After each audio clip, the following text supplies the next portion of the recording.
掰点松树油，再踩一点桃树脂。这个是松树的树脂，一看就很垃圾，一捏就碎，应该没有什么实用价值。这个是红叶李的树脂，上个视频咱们已经介绍过了，非常厉害。这个是桃树的树脂，从手感来看有点软，干透了也很软，它要明显弱于这个红叶李。然后我又准备了2个化学胶水，这个是常见的油杉胶，这个是化学的树脂胶。这次让他们5个决一高下，既决胜负，亦决生死。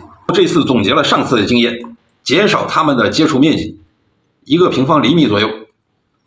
上次闪了老腰都拉不开，这次让它们小一点。这个是油橡胶，把它们串一串，树脂胶、松树脂、桃树脂、李树脂。上好胶之后，把它们串成一串来测试。依然还是用水溶的办法，先把胶溶开，水不能太多，水多了胶的浓度就会变低。松树脂估计溶不开，这些东西油性太大。测试试验一下吧。这2个化学胶可以直接粘起来了，估计它们也是表现最好，最后被拉开的。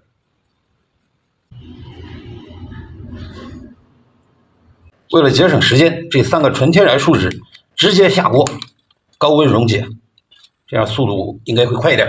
桃胶是光吃水不溶于水，溶解的效果一点不好。这个松脂干脆只是软化了，一点溶解的迹象都没有。然后这个都不如这个红叶李的溶水效果好。既然水不行，就直接上火攻，哎，马上就有反应了。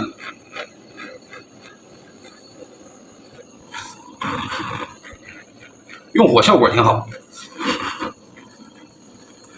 这一点已经足够了。把松树脂跟桃树脂粘在最后，因为它俩最有可能先崩开。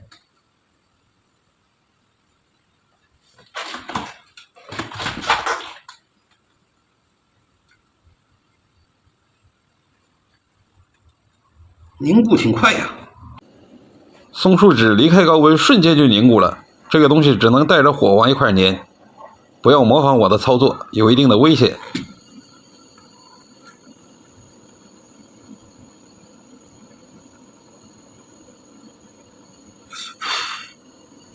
这样可以吧？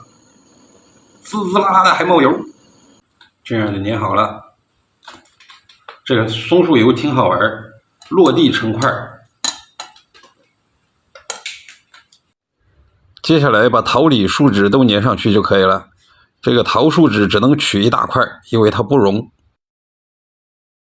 胶水粘合的时候都需要施压，施压和不施压绝对不是一个结果。